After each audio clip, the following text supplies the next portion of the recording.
Bonjour tout le monde. On va réserver cette séance pour un petit exercice relatif à Odoo 14. Alors, j'ai déjà normalement écrit l'énoncé. Voilà. Donc, c'est notre premier exercice relatif aux URP, Odoo. Alors, s'assurer bien sûr que les modules suivants sont installés. Alors, inventaire, achat, vente, compta et facturation. Donc, il y a 5 modules à installer. Créer un article table ronde avec les paramètres suivants. Alors, on a le stock minimum qui est 5, le max est 10, facture achat basée sur commande et facture de vente basée sur livraison. Bien sûr, il faut définir le compte de dépenses et de revenus pour l'article. Et bien sûr, la TVA relative à l'achat et vente est de 20%. Le prix d'achat, il est à 200 dirhams et le prix de vente, il est à 300. Alors ça, c'est le paramétrage. D'accord. Bien sûr, il y a autre chose encore à fixer, mais pour le moment, on va s'intéresser que sur ça. Donc, je vais laisser seulement les choses simples. Et au fur et à mesure, normalement, nous allons nous habituer, bien sûr, à ce type d'exercice. Alors, on a fait normalement le côté court. Maintenant, on va essayer encore de pratiquer de plus. Alors, premièrement, on va passer un achat de 4 tables. Alors, je n'ai pas dit créer un devis ou bien un bon de commande. Donc, on va passer un achat. Ça veut dire qu'on va créer un devis ou bien demande de prix et nous allons le valider.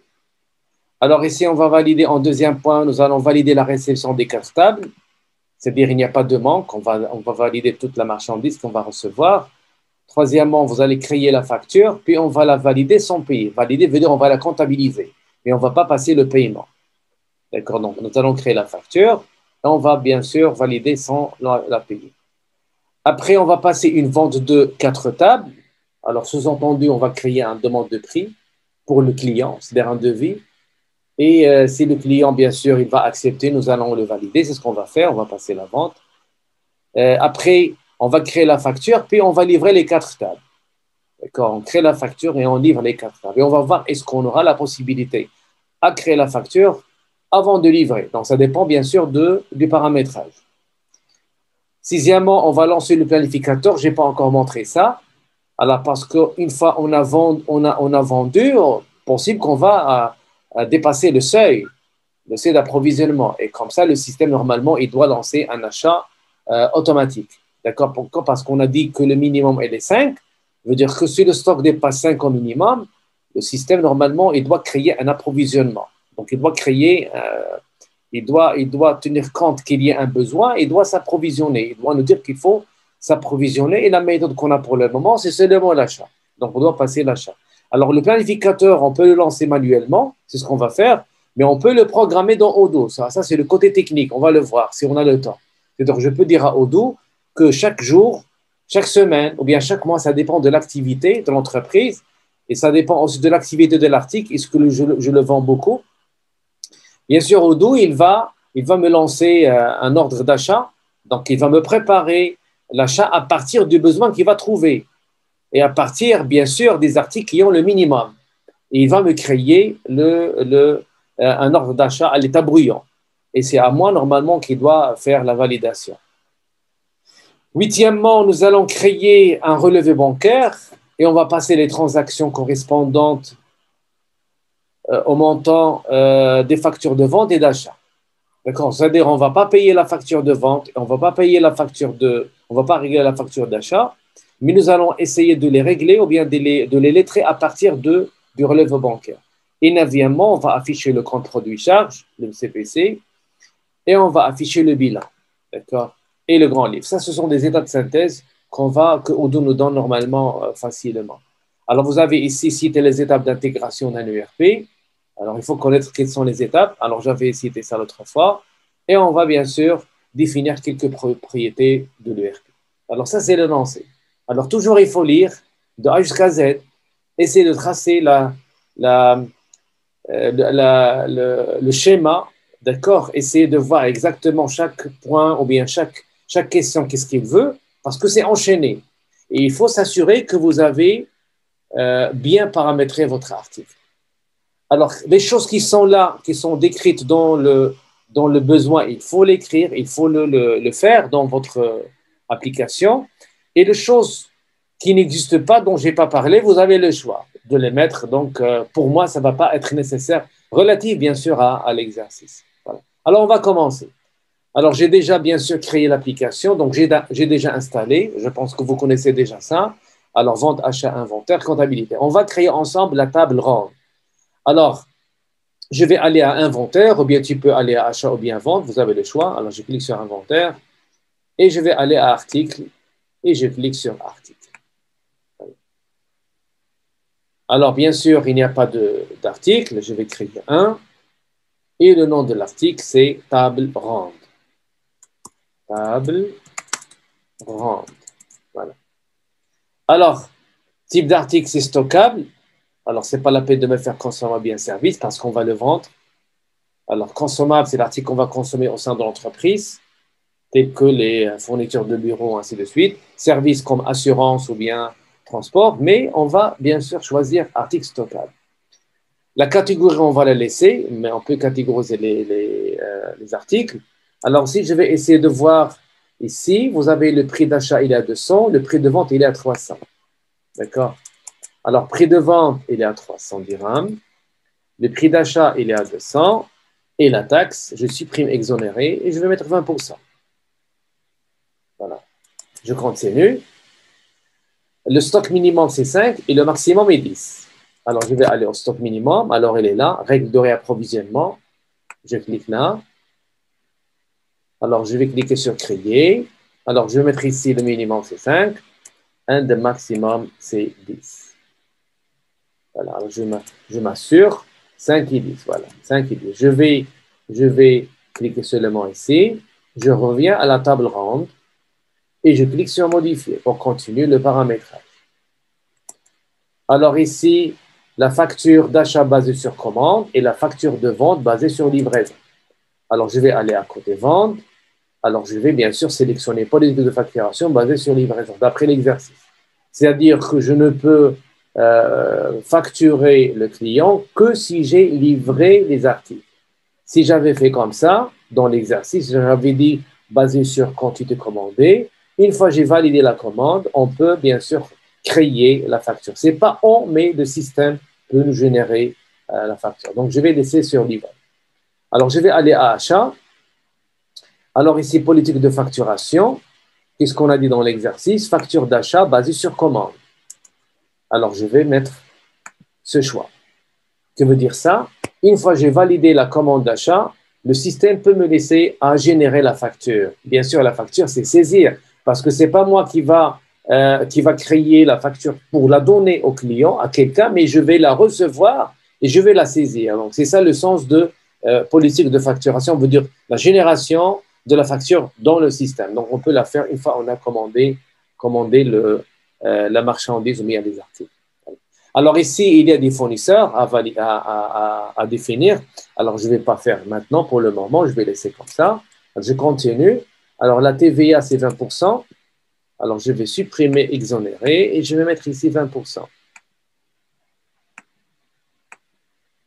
Voilà.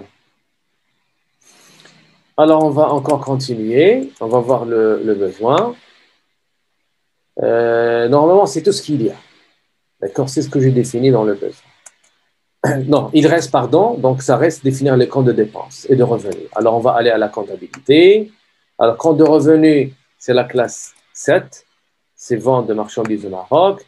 Compte de dépenses, c'est la classe 6, 6.1, vente, achat de marchandises au Maroc. C'est facile. Donc, Odoo me donne une facilité à saisir ou bien à choisir la classe convenable, bien sûr, que ce soit à la créance ou bien à la dette, aux dettes. D'accord. Alors, une fois que j'ai fait ça, je vais sauvegarder. Alors, combien j'ai en stock? J'ai 0 table. D'accord? Ici, j'ai 0 table. Combien j'ai acheté? 0. Combien j'ai vendu? C'est 0. Donc, on n'a pas encore fait d'opération relative à l'achat en bien. Alors, on va voir maintenant la première question. Passer un achat de 4 tables. Achat. Alors, achat, je vais aller à l'application achat. Je clique sur achat.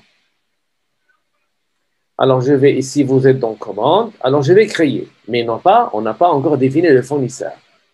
Donc, pour passer un achat, il vous faut un fournisseur. Vous avez le choix. Alors ici, je n'ai pas dit dans l'exercice, sous-entendu, il faut avoir un fournisseur. Tu ne peux pas passer l'achat sans fournisseur. Vous avez deux choix.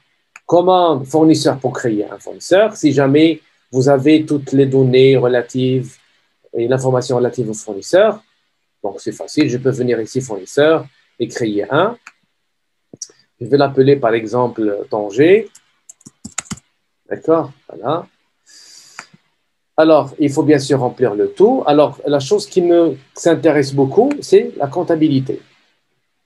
Par défaut, Odoo, il définit le compte de dépenses, pardon, le compte client 3421 et le compte fournisseur. Ils sont déjà définis et je vais sauvegarder. Donc, ce n'est pas la peine d'ajouter le email, ainsi de suite. Donc, ça, on l'a fait dans les autres séances. Alors, je vais aller à commande, demande de prix, et je vais créer demande de prix. Donc, je vais créer demande de prix que le fournisseur m'a donné, qui contient les prix de l'article. Alors, le fournisseur, c'est Tanger. Je vais sélectionner Tanger. Alors, la date d'échéance, c'est la date c'est la date limite pour convertir ce devis en bon de commande. Date de réception, c'est quand est-ce qu'on va recevoir la marchandise. Alors, je vais dire que je vais recevoir la marchandise, par exemple, le 26. Et ici, demande de confirmation 2 jours avant. Donc, le fournisseur, je vais rappeler le fournisseur 2 jours avant la date de réception qui est le 26. Ça veut dire le 24, Odoo va automatiquement envoyer un mail pour rappeler le fournisseur qu'il ne reste que 2 jours pour m'envoyer la marchandise. Référence fournisseur, si vous avez quelque chose. Alors, ajoutez un article. Alors, je vais ajouter table. Alors, table ronde et la quantité, par exemple, on a dit 4. Et le fournisseur, alors automatiquement, il y a 200 dans le prix parce qu'on a déjà défini.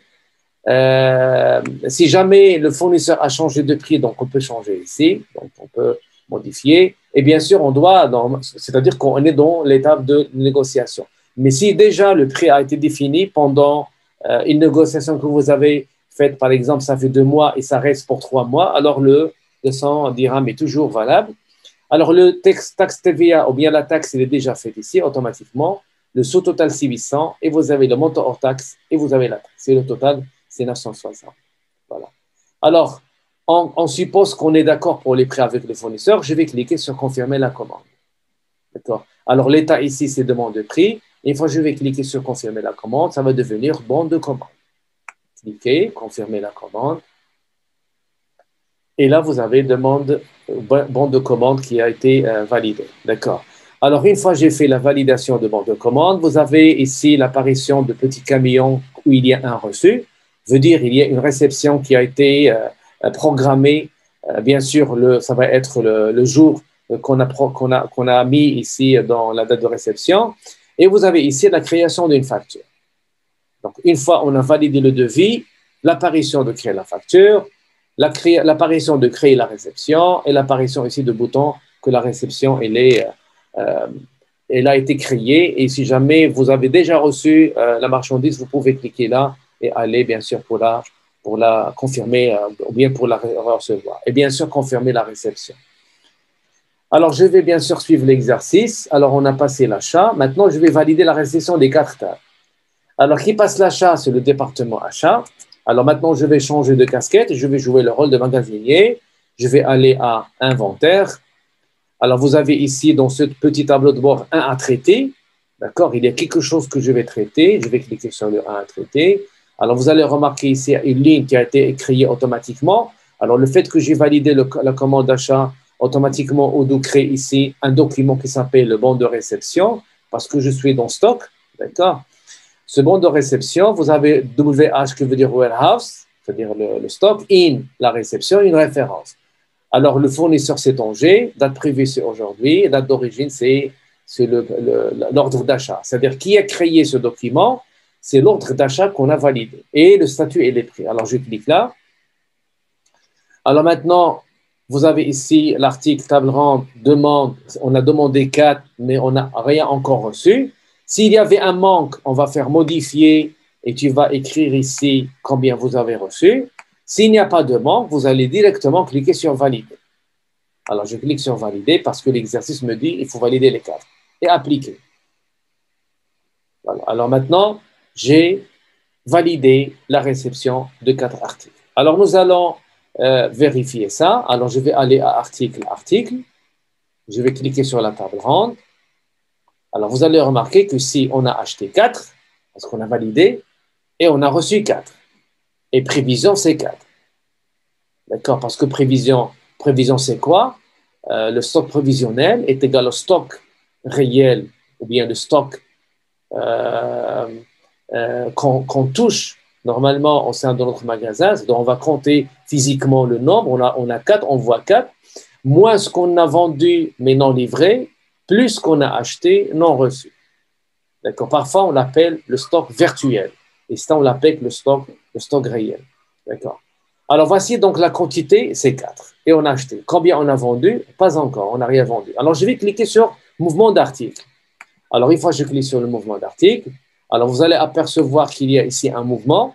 Et ce mouvement, il a une référence. Donc, c'est une réception. Donc, c'est warehouse in. Le mouvement d'un article qui s'appelle table ronde. Il vient d'un vendeur, d'un fournisseur, et il est allé vers le stock. Et combien? C'est 4. Alors ça, c'est la traçabilité. On sait bien qu'est-ce que s'est passé au sein de l'entreprise et relativement, bien sûr, à la table ronde. Voilà. Alors, je reviens à l'exercice. Alors, valider la réception. Maintenant, créer la facture, puis valider sans la payer. Alors, la création de la facture, nous avons ici deux choix. Soit que je vais aller à achat et je vais aller à mon bon de commande d'achat et je clique sur créer une facture.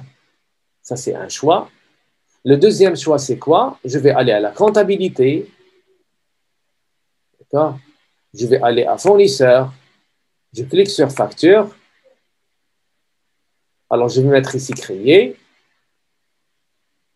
Je vais choisir le fournisseur qui est en jeu. Je vais choisir les commandes de Tanger dont je n'ai pas encore facturé les articles, le PO. Automatiquement, il m'affecte ici les articles qui n'ont pas encore été facturés et je confirme. Donc, ça, c'est plus général. C'est-à-dire que je peux ici, dans cette facture, affecter plusieurs articles de différents bons de commande. D'accord? On peut ici affecter, on peut facturer des articles d'un ordre d'achat, ou bien de 2, ou bien de 3, ou bien de 4. Ou bien quelques articles à partir de l'ordre d'achat 1, quelques articles à partir de l'ordre d'achat 2, ainsi de suite. Ça, c'est général. Ce n'est pas comme ici. Alors, je reviens, je vais sauvegarder. Je vais aller ici. Ce n'est pas comme la première méthode, parce que la première méthode, qu'est-ce qu'il y a? Alors, regardez, achat. Je clique ici. Alors, la première méthode, alors ici, il y a créé une facture. C'est-à-dire que je vais transformer ce bon de commande, celui-là, en facture. Et je peux bien sûr modifier les articles, ne pas facturer 4, facturer que 2. Donc, je vais facturer cette commande d'achat. D'autre cas, on facture ce qu'on veut, bien sûr, d'un fournisseur. Donc, l'autre cas, c'est encore plus général. Alors, le fait qu'on a créé la facture, ici, il me dit que vous avez une facture attachée. Alors, on a une réception attachée à ce bon de commande d'achat et on a une facture attachée à ce bon de commande d'achat. D'accord? Donc, toute l'action ou bien l'activité qu'on a fait, les activités, elles restent bien sûr attachées aux documents qu'il les a générés. Voilà, alors je vais aller à la comptabilité, je reste ici. Alors, j'aurais dû entrer de l'autre côté. D'accord, comptabilité. Je vais aller à fournisseur, facture. Alors, voici la facture. Elle est dans l'état bruyant. Alors, l'exercice me dit quoi? Alors, je vais aller à l'exercice et il me dit créer la facture, puis valider sans la payer. Alors, voici la facture. Elle est en l'état bruyant. Donc, je vais la confirmer. C'est la validation. Une fois que je veux valider, il y aura bien sûr l'écriture comptable. On va la voir ici. Regardez. Donc, elle est déjà là, mais elle est en bruyant. Vous voyez, donc il y a le compte 6, le compte 3 et le compte 4. Alors, une fois que je vais confirmer, ces écritures, elles vont passer. Alors, normalement, j'aurai besoin d'une date. Alors, je vais oublier ici la date de la facturation. Je vais mettre aujourd'hui. Alors, je vais mettre ici. Voilà, je vais mettre la date d'aujourd'hui. Je confirme.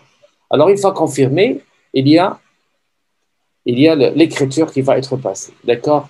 Ces trois écritures. Voilà. Alors, je vois, donc je vais aller à l'exercice, créer la facture, mais sans payer. Donc ici, vous voyez qu'il y a enregistré un paiement.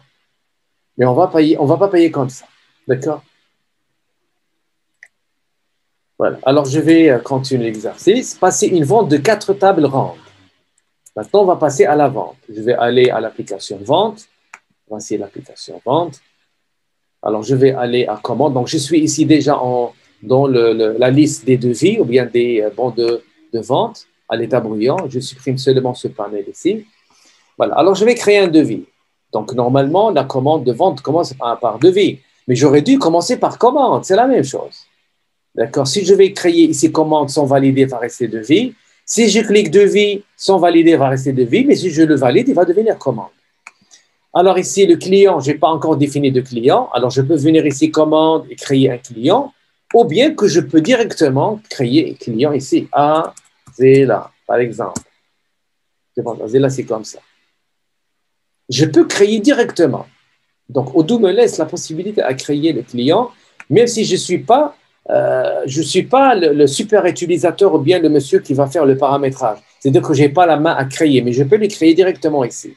Si tu veux le modifier, tu peux cliquer sur ce bouton et comme ça, vous avez la main au client et tu peux modifier, ajouter l'adresse, ainsi de suite. Donc, il n'y a pas de problème. Donc, avec Odoo, c'est facile. Il n'y a pas d'obstacle. Il ne nous empêche pas à continuer, bien sûr, notre process.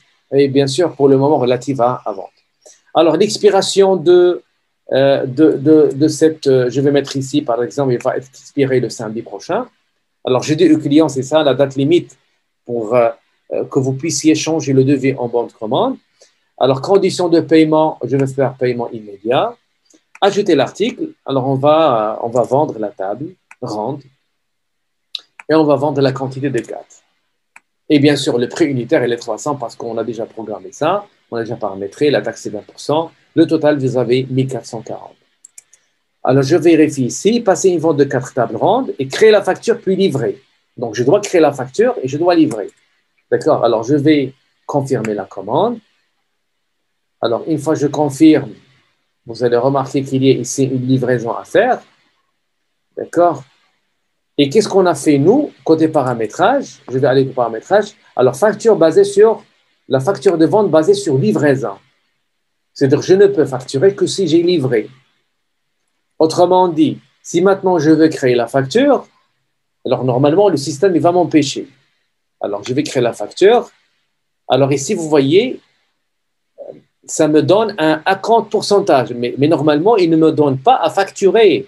Facture normale, ça ne va pas me laisser à créer la facture. Donc, regardez, parce que la facture, elle est basée sur la livraison. Je ne peux facturer que si j'ai livré. D'accord? Alors, normalement, on va faire la livraison. Alors, je vais aller à inventaire. De la même façon, vous allez trouver ici quelque chose à traiter. Je clique. Alors, c'est quoi ce bon ou bien c'est quoi ce document? C'est un bon de livraison. Vous voyez ici, il y a out. On va livrer à M. Azela aujourd'hui. Et le document d'origine, c'est une vente. C'est le sell order, c'est le S. Alors, je clique ici. Alors, je joue le rôle de magasinier. J'ai un ordre pour faire la livraison.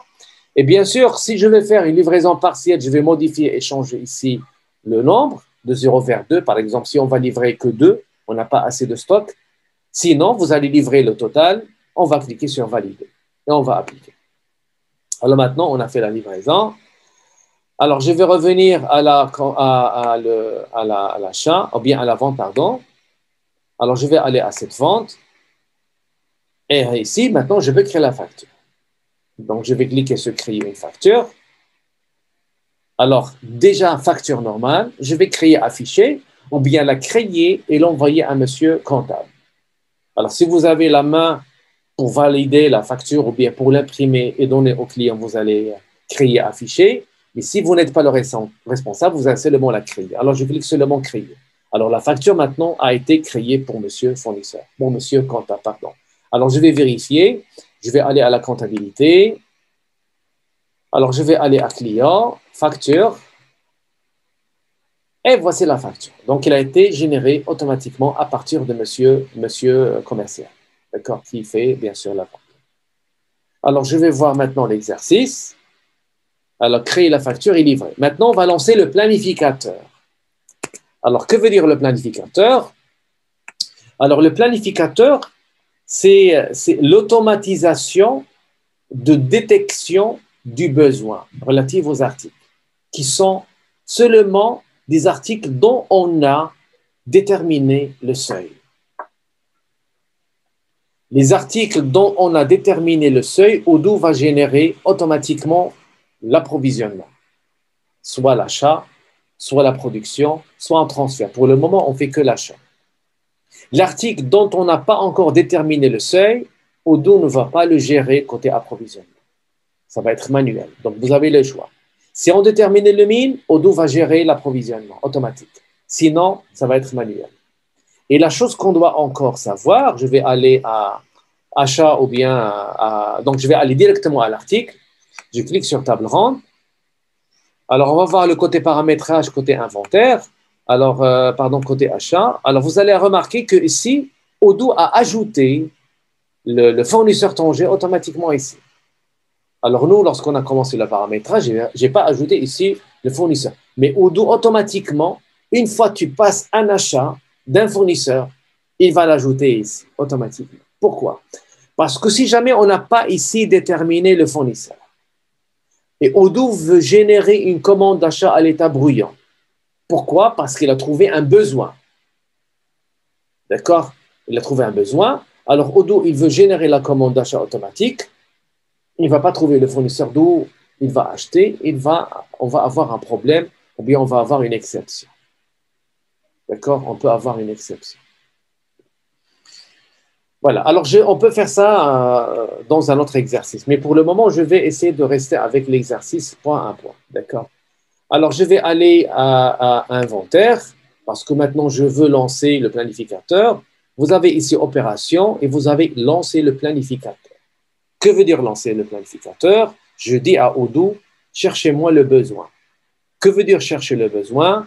Essayez de chercher les articles dont la quantité prévisionnelle, ce n'est pas la quantité réelle en stock, dont la quantité prévisionnelle est inférieure au minimum. Donc, nous avons 4. Alors, on va aller à l'article pour voir ce qu'il y a.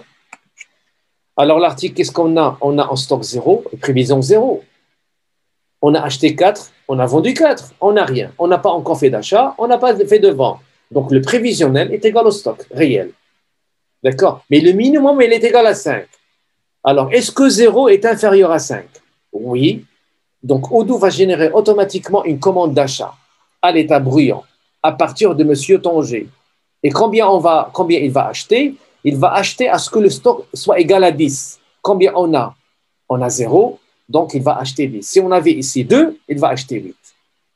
Vous voyez l'intérêt de minimum et le maximum.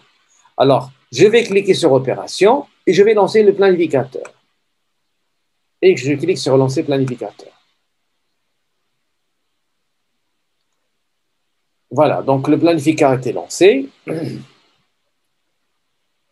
Alors, je vais aller à gestion achat, à l'achat. Et je vais trouver ici qu'il y a une commande qui a été créée. Voilà, c'est le PO002. Et c'est l'état de demande de prix.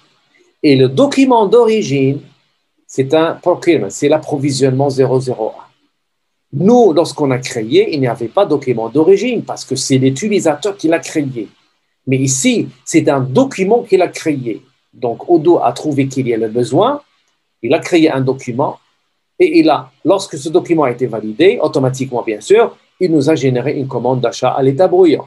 Alors, je clique sur cette commande d'achat à l'état bruyant et vous allez remarquer qu'il m'a commandé 10 tables. Alors ici, je vais prendre décision. Si tu veux confirmer, tu confirmes. Si tu veux modifier, tu modifies. Si tu veux annuler, tu peux annuler et tu peux même supprimer. Donc, vous voyez que Odoo, donc, il m'aide à bien sûr définir le besoin et de le transformer en commande d'achat à l'état bruyant. Voilà. Alors, je continue l'exercice. Alors maintenant, créer un relevé bancaire. D'accord? Alors, je vais créer un relevé bancaire. Mais avant de créer un relevé bancaire, ce que je vais faire. Je vais confirmer la commande. Alors maintenant, je me demande, et je vous donne la question, combien on a en prévisionnel et combien on a en stock? combien on a en prévisionnel et combien on a en stock. On a passé un achat de 10. Est-ce qu'on a reçu? On n'a pas encore reçu. Donc, en stock, combien? On a 0. Mais dans le futur, combien on va avoir? On va recevoir 10. Donc, le stock va être égal à 10. Donc, le prévisionnel va être égal à 10. Alors, on va essayer de vérifier ça. Article, on clique là. Alors, en stock, c'est 10. Et le prévisionnel, en stock, c'est 0. Et le prévisionnel, c'est 10. Et combien on a acheté? Pour le moment, on a fait un achat de 14. Mais on n'a pas encore reçu. D'accord. Voilà. Alors, je vais aller maintenant, qu'est-ce qu'on a dit? On va aller vers le relevé bancaire. Alors, relevé bancaire, on va aller à la comptabilité. Alors, je vais toujours supprimer ce panel parce qu'il faut encore paramétrer. Alors, je vais venir ici à la banque. D'accord? Dans ce petit tableau de banque, je vais cliquer sur Créer. Alors, le relevé, c'est le relevé que je vais avoir à partir de la banque. Je vais faire ici RV, par exemple, 4, relevé 4. Le journal, c'est la banque, la date d'aujourd'hui. La balance initiale, ici, donc, ma banque, je viens de commencer. Alors, je peux faire ici, par exemple, 10 000. Alors, la banque, j'ai commencé mon business dans la banque avec un compte avec 10 000. Alors, je vais bien sûr ajouter les transactions parce que j'ai donné un chèque pour le fournisseur et j'ai reçu un chèque à partir du client. Mais je n'ai pas encore payé les 2 factures. Je vais essayer de les payer et de les lettrer à partir du relevé bancaire. D'accord. Alors, je vais seulement m'assurer des montants des factures. Alors, je clique sur le bouton droit ici et je vais ouvrir un autre lien pour voir bien sûr les factures, pour laisser le relevé tranquille. Voilà, alors je vais aller à comptabilité. Fournisseur. Alors, facture fournisseur, combien on a? On a ici 960. Donc, c'est une transaction. 960 veut dire que j'ai payé, j'ai donné un chèque de 960. Ajouter liblé, alors ici, je vais faire chèque BMCE. Partenaire, c'est Tanger. Et ici, j'ai donné de l'argent. J'ai fait sortir de l'argent de mon banque. Alors, j'ai sorti de l'argent, c'est moins. Alors, moins combien? 960. Moins 960. 960. Voilà, moins 960. Ce n'est pas plus. Plus, c'est que j'ai reçu de l'argent. Alors maintenant, je vais ajouter une autre ligne, c'est que j'ai reçu un chèque de monsieur client. C'est par exemple, chèque BMCE. Le client, c'était Azila, il m'a donné un chèque. Et le montant, c'était 1400, si je me rappelle bien, client facture. C'était 1440. Alors là, je vais faire plus 1440. 1440. Voilà. Alors, j'ai donné de l'argent et j'ai reçu de l'argent. Alors, normalement, combien j'aurai dans ma banque après ces 2 transactions? J'aurai dans ma banque, le solde final de mon compte, c'est 10 480. Ça, c'est le solde final. Alors, le solde initial. Alors, c'est quoi le solde final? C'est le solde initial moins 960 plus 144. C'est-à-dire, c'est plus les transactions. Si la transaction est négative, on va avoir une soustraction. Si la transaction est positive, bien sûr, on va l'ajouter à la somme. Alors, une fois que j'ai fait ce relevé bancaire, je vais le comptabiliser. Alors, vous allez voir ici validé. Voilà, c'est validé. C'est en cours de traitement. Ce n'est pas encore validé. Je vais le lettrer. Alors, il faut rester lié qu'on a une facture à payer dans Odoo. Alors, on a payé le fournisseur et on a réglé notre facture client. Et les 2 factures, elles sont encore ouvertes, comptabilisées, mais n'ont pas encore été payées. Alors, je vais cliquer sur les traits. Alors, automatiquement, qu'est-ce que Odoo me fait? Donc, il y a une balance ouverte ici. Alors, vous avez ici, donc je vais chercher ici, donc vous avez ici une... Voilà. Alors, vous avez ici la transaction 960. C'était le fournisseur. Donc, on avait payé. D'accord? Et là, normalement, ça, c'est, on va lettrer la première. Et ici, il me reste quelque chose. Le 3421, ici, c'est relatif à... Alors, on a fait 1400. C'est côté client. On va valider ça. Voilà. Donc, on a terminé. Donc, on a fait correspondre la transaction bancaire avec la facture qu'on a. D'accord? Alors, qu'est-ce qu'on dit à Odoo? On a payé la facture du client et on a payé la facture, elle a été aussi payée du fournisseur. Alors, je vais aller aux factures pour vérifier. Alors, voici la facture fournisseur. Alors, vous allez remarquer, il y a ici le ruban payé. Réellement, il a été payé. Donc, on va passer maintenant à déclaration de TVA trimestrielle ou bien semestrielle. On va aller à côté client, facture. Et nous allons remarquer que vous avez ici la facture. Normalement, il y a quelque chose dans la facture. Ah, on n'a pas validé la facture. On a oublié de valider la facture client. C'est pour cela que je n'avais pas vu ici. Alors, vous avez un paiement en circulation. Alors, regardez comment on va remédier à ce problème. Alors, Odoo me dit qu'il y a un paiement qui a été fait à cette facture. Ce n'est pas à cette facture, il y a un paiement qui a été fait par le client Azela. Azela vous a donné 1440.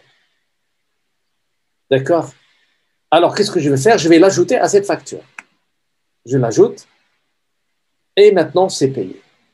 D'accord? Maintenant, on a fait la correspondance ou bien le rapprochement entre la transaction de la banque et parce qu'on a oublié à facturer, à valider la facture. Ça, on a fait une petite faute, mais Odoo, il m'a dit qu'il y a un paiement qui a été fait, effectivement, mais qui n'est pas encore rattaché à aucune facture. Alors, on arrive maintenant à l'attacher à cette facture. S'il y avait une autre facture, on peut l'attacher aussi. On peut faire ça. Voilà.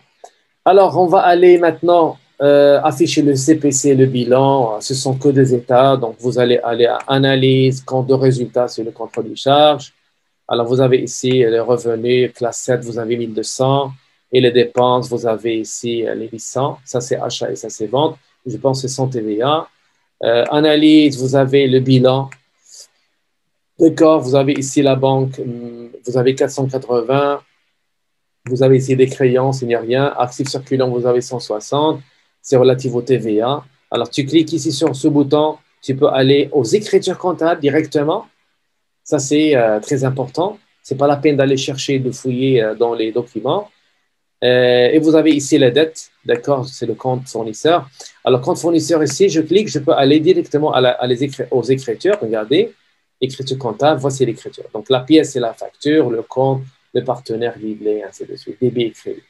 Alors ça, c'est vraiment très facile. Avec Odoo, on a l'accès aux documents rapidement. Alors, le grand livre, vous avez ici le grand livre. Vous avez la classe 34, c'est la banque, c'est déclaration TVA, vous avez un solde. Vous cliquez là, toujours la vue, la pièce, voire pièce comptable. Vous avez ici le fournisseur, ainsi de suite. Alors, tu peux exporter vers Excel si tu veux. Alors, tu peux mettre comme ça, exporter vers Excel. Alors, Excel, vous allez voir un petit instant. Alors, voilà. Donc, voici donc l'état. Donc, tu peux maintenant maquiller un petit peu avec les couleurs si vous voulez encore ajouter quelque chose. D'accord? Donc, c'est faisable. Donc, tu peux aussi imprimer directement. Alors, voici l'impression, le grand livre, mai 2021. Et l'entreprise, c'est Ali 2020. Le journaux, on a imprimé tous les journaux. Alors, ça veut dire qu'on peut faire un filtrage. Ici, le tout, on peut lui dire facture client. Voilà. Donc, facture client, je pense que c'est celle-ci. On peut faire ici espèce. Alors, il n'y a que ça. Donc, je pense que vous êtes meilleur placé côté comptabilité que moi. Voilà. Donc, il y a ici des filtres. Donc, on peut filtrer ici par les mois trimestres, comme j'ai dit, par les différents journaux, ici par les comptes analytiques, mais on n'a pas encore la compte analytique. Ici, inclut les écritures non comptabilisées ou bien tout décliné. D'accord, on peut faire ça. Alors, je reviens à l'exercice. Alors maintenant, citer les étapes d'intégration, définir le besoin, définir l'éditeur, ce qui est le développeur de l'ERP. Et il faut le définir, bien sûr, en connaissant le volet fonctionnel, c'est-à-dire le périmètre. Est-ce qu'il est riche relatif à notre besoin? Est-ce qu'elle va répondre à nos besoins ou bien non? Est-ce que c'est un éditeur ou bien un ERP qui est libre ou bien payant? D'accord? Est-ce que c'est difficile à avoir? C'est-à-dire, est-ce qu'il est facile à utiliser? On aura des formations. Voilà, donc après, il faut faire l'installation et l'installation des modules. La partie la plus difficile, c'est le paramétrage. Alors, il faut avoir beaucoup de métiers pour faire le paramétrage parce que vous allez toucher à tous les métiers. Et bien sûr, il faut faire formation. Alors, la formation ne s'arrête jamais. Toujours les gens, on donne formation, bien sûr, au personnel. Il y a des formations qui sont pointues pour des gens qui vont, conduire ou bien accompagner l'entreprise pendant toute sa vie relative au paramétrage, ce qu'on appelle le key user. Donc, il a une formation bien pointue. D'accord? Et il y a des formations simples pour les opérateurs, il n'y a pas grand-chose. Formation, et après, il y a la migration de données. Si jamais vous avez déjà des données sur Excel ou bien dans d'autres systèmes, vous allez migrer vers Odoo. Et bien sûr, les tests. Est-ce que ça marche ou ça ne marche pas? Alors ça, ce sont les étapes. Alors les propriétés, la première, c'est que l'ERP est un ERP qui possède une seule base de données. Alors l'ERP, c'est multilangue, multidevise, multiplan comptable, multi-entreprise, multi-site. C'est un système qui est modulaire. Voilà, donc stock double entrée, on peut gérer le stock avec la compta. Donc il y a pas mal de propriétés, mais ce que je viens de citer sont presque les propriétés qu'on va trouver dans tous les ERP. Voilà. Voilà, alors donc l'exercice était simple. Alors je pense que ça c'était un petit examen que j'avais fait, ça fait longtemps. Donc il n'y a pas vraiment beaucoup de choses. J'espère que vous allez le faire et le refaire. Et bien sûr, après, on va attaquer, on va passer à un autre niveau. C'est-à-dire, on va encore insérer d'autres modules, tels que la production. Et l'exercice, ça va devenir un petit peu lourd. Donc, et bien sûr, on va toujours refaire l'achat et la vente. On va refaire toujours le paramétrage et ça va devenir vraiment très facile pour vous. Voilà. Alors, j'arrive à la fin. Merci pour votre attention.